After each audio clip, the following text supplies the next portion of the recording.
सभी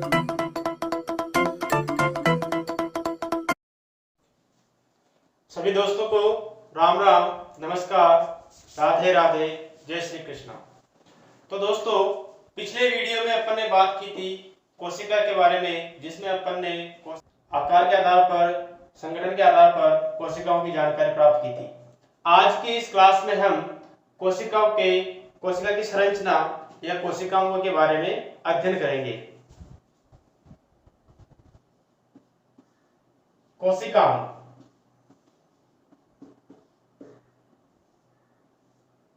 होते क्या है कोशिका? मान लीजिए ये कोई कोशिका है। ये कोशिका के अंदर केंद्रक,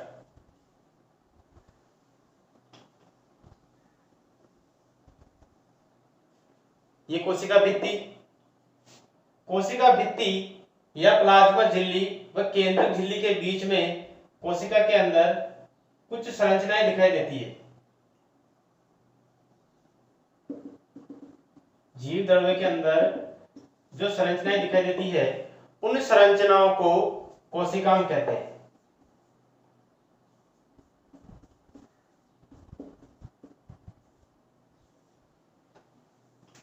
जिनमें केंद्रक है, माइटोकॉन्ड्रिया है, अंतःपटलीय जालिका है, गोल्जी काय है आदि।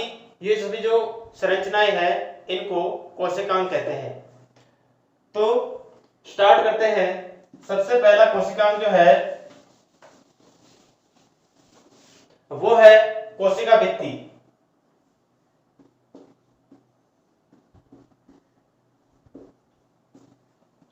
कोशिका भित्ति दोस्तों, कोशिका भित्ति केवल पादपों में पाई जाती है। पादपों की कोशिकाओं में जो आवरण होता है, प्लाज्मा झिल्ली का जो बाह्य आवरण होता है, उसे हम कोशिका भित्ति के नाम से जानते हैं। यह बात ध्यान रखने योग्य है कि यह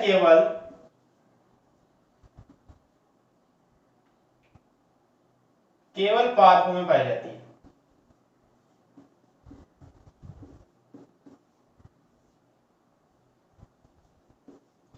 पादप कोशिकाओं में कोशिका भित्ति पाई जाती है, जंतु कोशिका में यह नहीं पाई जाती।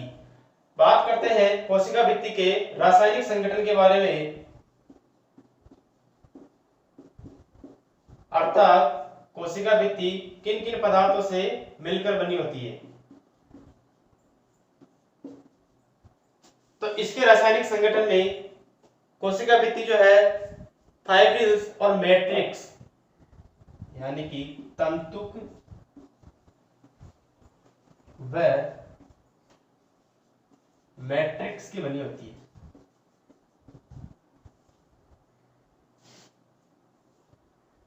कोशिका भित्ति के अंदर पॉलीसेकेराइड, सेल्यूलोज और पेक्टिन होते हैं।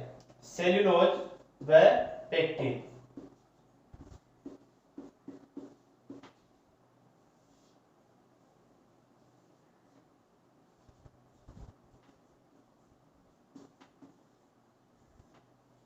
सेल्यूलोज से बनता है हेमीसेल्यूलोज,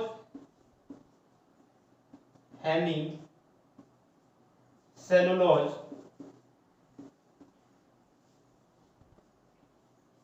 और तंतुक। तंतुक को फाइब्रिल्स भी बोलते हैं।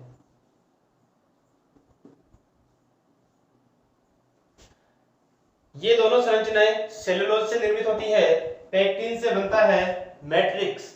कोशिका भित्ति का जो मैट्रिक्स भाग है वो पेक्टिन का बना होता है।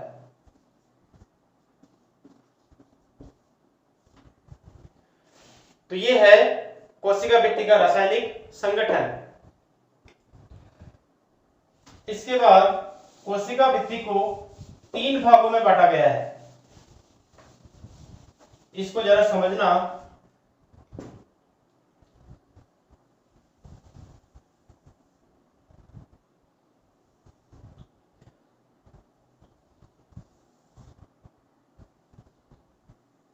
माना कि ये कोई कोशिका है, पादप कोशिका, क्योंकि कोशिका भित्ति केवल पादपों में पाई जाती है, पादप कोशिका के चारों ओर पाई जाती है। तो ये एक पादप कोशिका है। जब कोशिका विभाजन होता है, कोशिका विभाजन होता है तो कोशिका के मध्य में एक परत जमने लग जाती है। ये परत होती है मैग्नीशियम पेक्टेट और कैल्शियम की, यानी कोशिका के मध्य में कैल्शियम और मैग्नीशियम पेक्टेट पदार्थ के जमाव होने से इस प्रकार से एक पट्टी का निर्माण होता है जिसको बोलते हैं मध्य पटलिका। मध्य पट्टिका या मध्य पटलिका।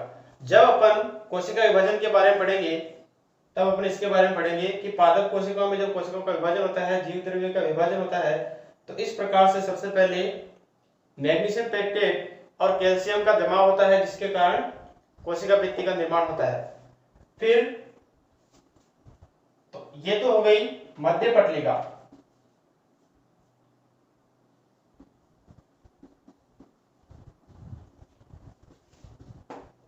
दूसरी कोशिका भित्ति होती है प्राइमरी भित्ति या प्राथमिक कोशिका भित्ति। मध्य पट्टिका बनने के बाद में मध्य पट्टिका के ऊपर सेल्यूलोज तथा पेक्टिन का जमाव होता है।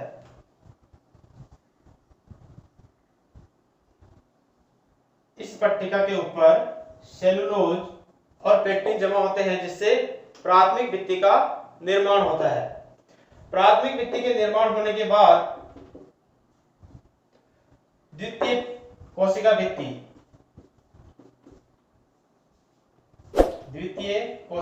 का निर्माण होता है।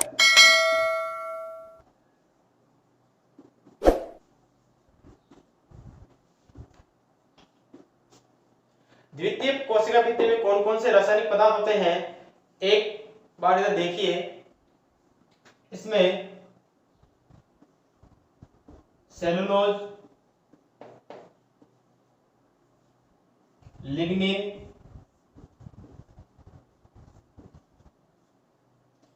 सुबेरिन,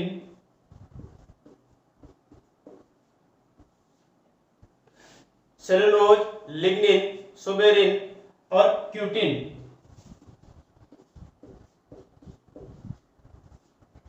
जब ये पदार्थ प्राथमिक भित्ति के चारों तरफ जम जाते हैं, इनके जमाव के कारण एक दृढ़ कोशिका भित्ति का निर्माण होता है जिसे द्वितीय कोशिका भित्ति कहते हैं। तो इस प्रकार से कोशिका भित्ति तीन प्रकार की होती है, मध्य पटलिका, प्राथमिक भित्ति और द्वितीयक भित्ति। इसके बाद कोशिका के अंदर एक संरचना और दिखाई देती है जिसको बोलते हैं प्लाज्मोडेस्माटा। कोशिका भित्ति के अंदर एक धागे जैसी तंतुकनुमा संरचना दिखाई देती है जिसको प्लाज्मोडेस्माटा बोलते हैं। प्लाज्मोडेस्माटा।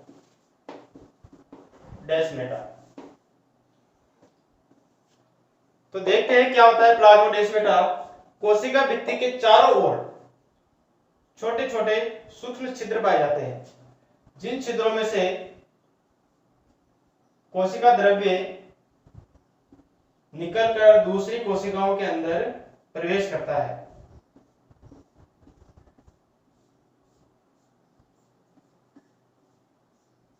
कोशिका भित्ति के अंदर छोटे छोटे सूक्ष्म छिद्र होते हैं, उन छिद्रों में से कोशिका द्रव्य दूसरी कोशिकाओं में निकल कर जाता है, जिससे अपने को कोशिका के अंदर तंतु यानी धागे जैसी संरचना दिखाई देती है, तंतुमय संरचना दिखाई देती है। इन तंतुओं को प्लाज्मोडेस्माटा कहते हैं। तो ये कोशिका भित्ति जो पादपों के अंदर पाई जाती है, ये पहला कोशिकांग। इसके बाद कोशिका भित्ति का कार्य। तो दोस्तों, कोशिका भित्ति कोशिकाओं को निश्चित आकार प्रदान करती है। इसके बाद अपन बात करते हैं प्लाज्मा झिल्ली की। प्लाज्मा झिल्ली जंतु कोशिका और पादप कोशिका दोनों में उपस्थित होती है।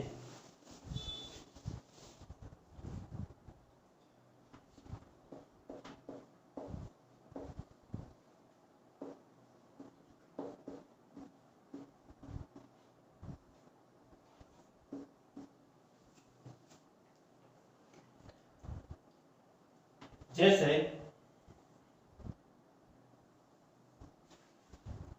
ये कोशिका है, कोशिका के चारों ओर ये जो आवरण होता है, इस आवरण को प्लाज्मा झिल्ली नाम दिया जाता है, प्लाज्मा झिल्ली।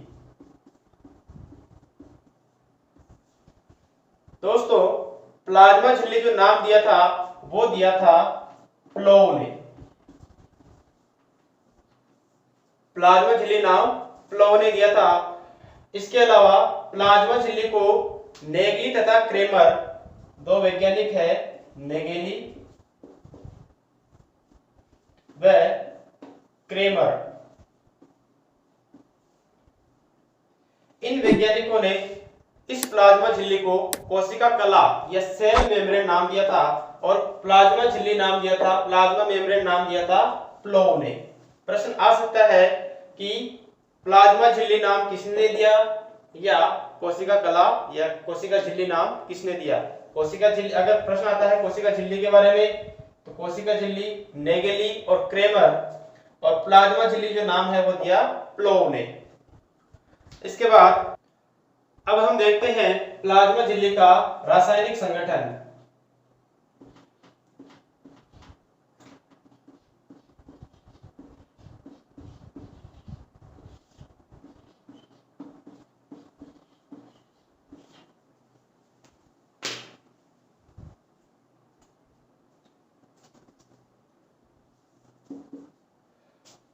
प्लाज्मा झिल्ली मुख्यतः प्रोटीन तथा लिपिड की बनी होती है। इसमें मुख्यतया प्रोटीन और लिपिड्स पाए जाते हैं। इसमें प्रोटीन की मात्रा 20% से 79% तक होती है। प्रोटीन 20 से 79 और लिपिड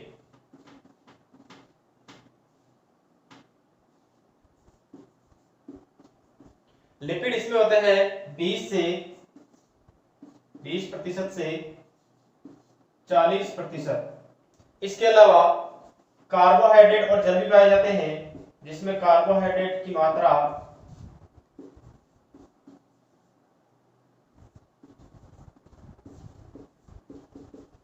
1% से 6% तक होती है।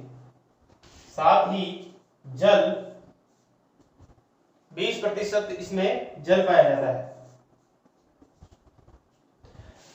तो ये है प्लाज्मा झिल्ली का रासायनिक संगठन। इसमें मुख्यतया प्रोटीन और लिपिड पाए जाते हैं। प्रोटीन 20 से 79, लिपिड 20 से 40%, कार्बोहाइड्रेट 1 से 6% और जल 20% जल। इसके बाद बात करते हैं प्लाज्मा झिल्ली के मॉडल के बारे में। प्लाज्मा झिल्ली का मॉडल अर्थात प्लाज्मा झिल्ली की संरचना कैसी होती है, तो ऐसे कुछ वैज्ञानिकों ने इसके संरचना को समझाने का प्रयास किया, जिनको हम बोलते हैं प्लाज्मा झिल्ली के मॉडल या प्लाज्मा झिल्ली मॉडल। तो सबसे पहले बात करते हैं स्तरित सिद्धांत।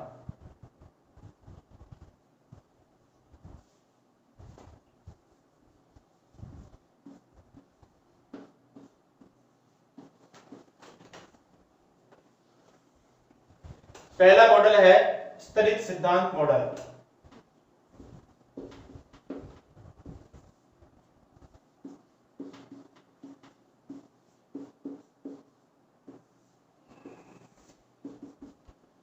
इस मॉडल के प्रतिपादक डेनियल तथा डॉसन।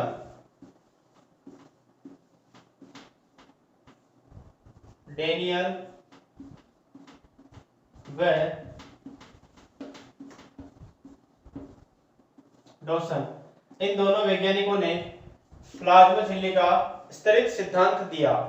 इस सिद्धांत के अनुसार ये जो स्तरित सिद्धांत है ये कहता है कि प्लाज्मा झिल्ली में दो प्रोटीन से बने स्तर होते हैं। प्लाज्मा झिल्ली जो होती है उनमें दो प्रोटीन से बने स्तर होते हैं तथा इन दोनों स्तरों के बीच फास्फोलिपिड द्विआण्विक फास्फोलिपिड उपस्थित होता है।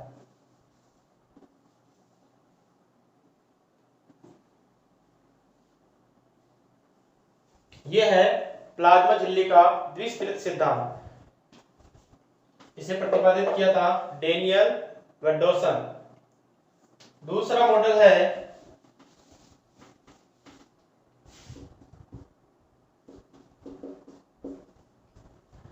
इकाई झिल्ली संकल्पना या यूनिट मेम्ब्रेन थ्योरी। इकाई झिल्ली संकल्पना।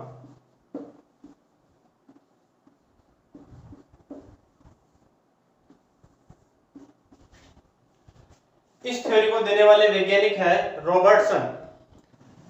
रॉबर्टसन ने 1959 में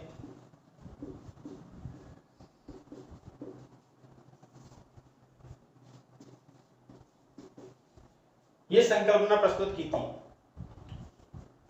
और इस संकल्पना के अनुसार प्रत्येक जैव झिल्ली या कोशिकांग जो होते हैं वो इकाई झिल्ली से आवृत रहते हैं।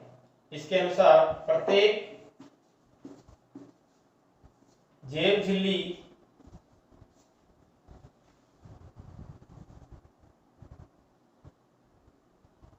प्रत्येक जैव अंग या कोशिकांग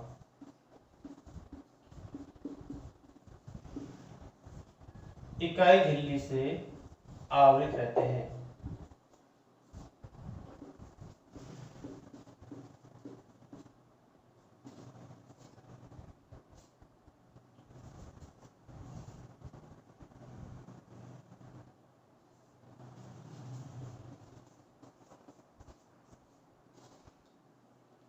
ये है इकाई झिल्ली संकल्पना। इसमें जो याद रखने वाली बात है वो है रॉबर्टसन। इकाई झिल्ली संकल्पना रॉबर्टसन ने प्रस्तुत की थी 1959 के। इसके बाद तीसरा जो प्रमुख मॉडल है वो है तरल मोज़ेक मॉडल। तरल मोज़ेक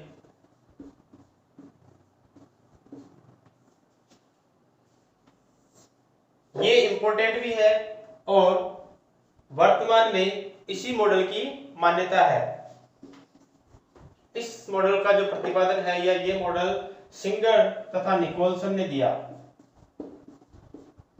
सिंगर तथा निकोलसन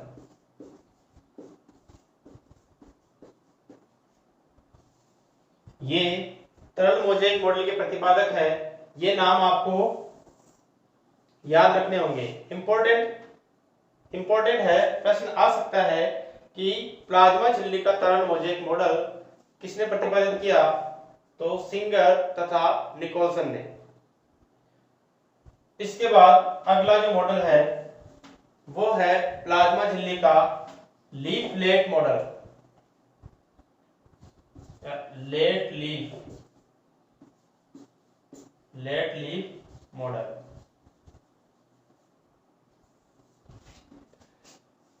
इस मॉडल को गार्टर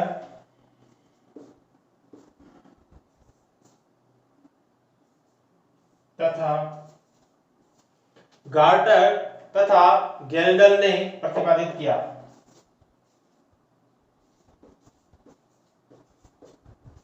गार्टर तथा गेल्डर। तो ये प्लाज्मा झिल्ली के सिद्धांत या प्लाज्मा झिल्ली के जो मॉडल है उनके बारे में सामान्य जानकारी। इसके बाद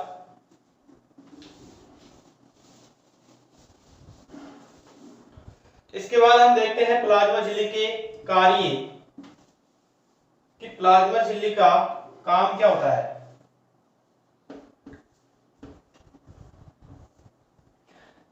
तो दोस्तों जैसा कि शुरुआत में बताया, ये चयनात्मक अर्धपारगम्य होती है।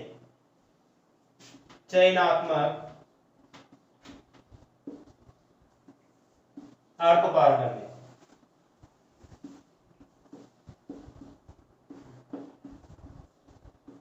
चयनात्मक अर्धपारगम्य का मतलब होता है कि ये सिर्फ चयनित पदार्थों को ही अपने अंदर या बाहर आने देती है। सारे पदार्थ या सभी पदार्थ कोशिका झिल्ली के आर पार नहीं जा सकते। केवल कुछ चयनित पदार्थ ही कोशिका झिल्ली के एक तरफ से दूसरी तरफ आ सकते हैं। दूसरा इसका काम है कि ये जो कोशिका द्रव्य होता है, जीव द्रव्य होता है, उसको वातावरण से अलग रखती है। जीव द्रव्य को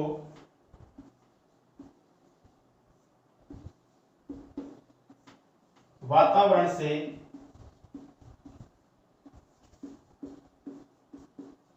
पृथक अलग करने का काम करती है। दूसरा इसका कार्य है कि ये कोशिका में अंदर और बाहर आने वाले पदार्थों पर नियंत्रण रखती है।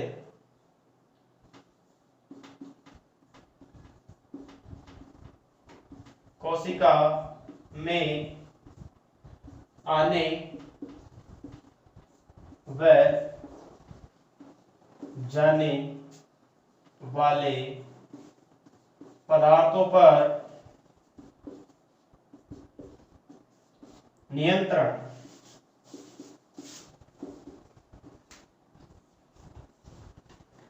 प्लाज्मा झिल्ली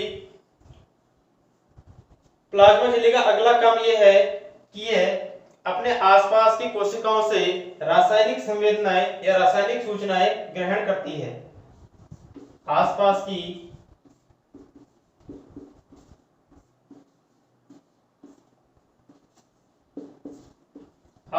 की कोशिकाओं से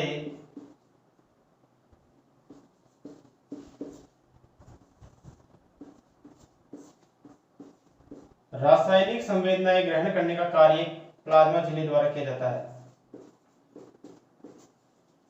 रासायनिक संवेदनाएं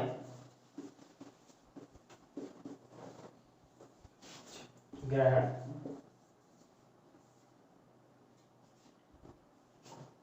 तो ये प्लाज्मा झिल्ली के कार्य। ये दूसरा कोशिकांग जो प्लाज्मा झिल्ली है। इसके बाद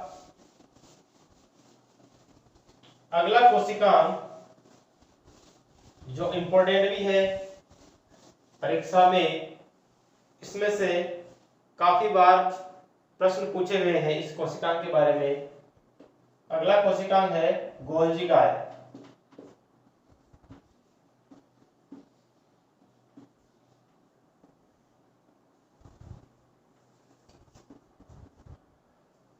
सबसे पहले गोल्जी काय के बारे में अपने को जानना है कि गोल्जी काय की खोज किसने की।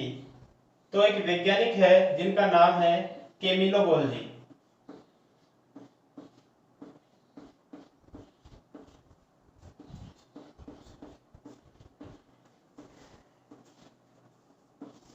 कैमिलो गोल्जी, इन्होंने सबसे पहले कोशिका के अंदर पट्टीनुमा जालिकावत संरचनाएं देखी, नलिका जैसी संरचनाएं देखी, जिनको इन्होंने अपने नाम के आधार पर गोल्जी काय या गोल्जी बॉडी नाम दिया।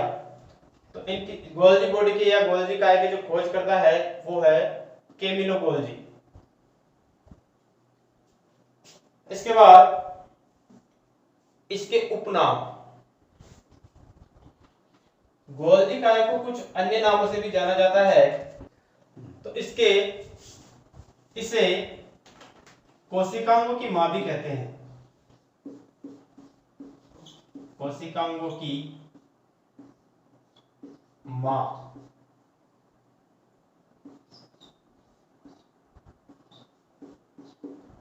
कोशिकांगों की मां क्यों कहा जाता है?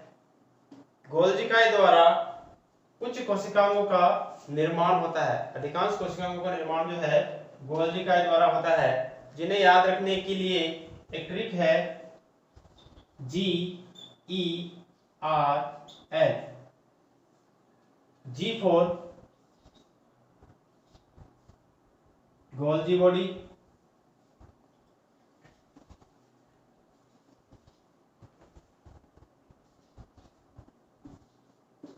E4 एंडोप्लाज्मिक रेटिकुलम यानी अंतःप्रद्रवी जालिका,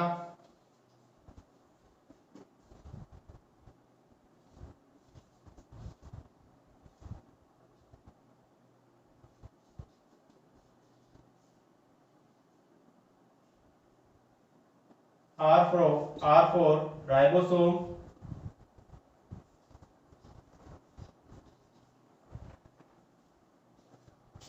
और L4 लाइसोसोम।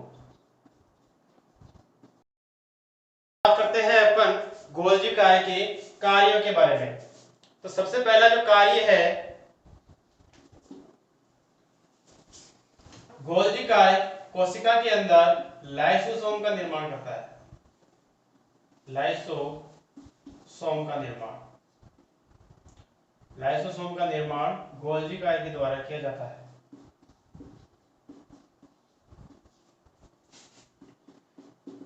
इसके बाद कोशिका में जो अपशिष्ट पदार्थ होते हैं, उन अपशिष्ट पदार्थों को पुट्टिकाओं में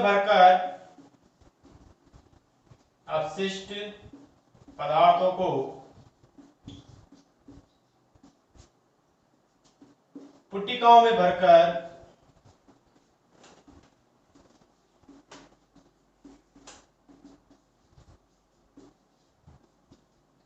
कोशिका से बाहर निकालने का कार्य, कोशिका से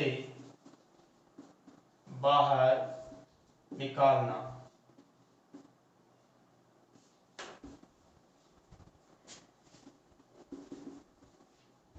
तीसरा कार्य, शुक्राणु में जो एक्रोसोम होता है, एक्रोसोम का निर्माण गोल्जी काय के द्वारा किया जाता है। एक्रोसोम का निर्माण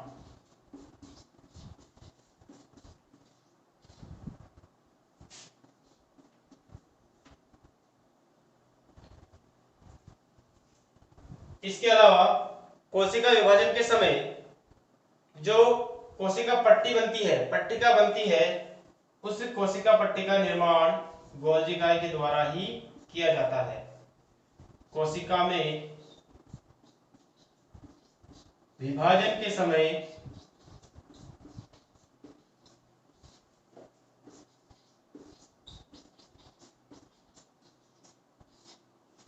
पट्टिका का निर्माण।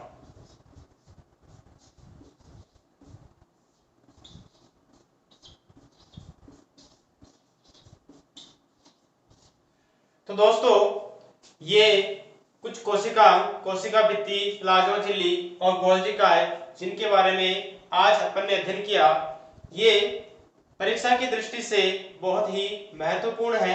इनमें से बहुत सी परीक्षाओं में प्रश्न आ चुके हैं, जिसमें से महत्वपूर्ण है गोल्जी काय। गोल्जी काय में से कई प्रकार के प्रश्न बनते हैं, जैसे लाइसोसोम का निर्माण किस कोशिकांग के द्वारा होता है, या कोशिकांगों की मां किस कोशिकांग को कहा जाता है, यातायात प्रबंधक किस कोशिकांग को कहा जाता है। तो इस प्रकार से जो प्रश्न है इस टॉपिक में से बनते हैं। तो आज की कक्षा में इतना ही। अगली जो वीडियो होगी उसमें अपन कुछ और कोशिकांगों के बारे में विस्तार से अध्ययन करेंगे। धन्यवाद।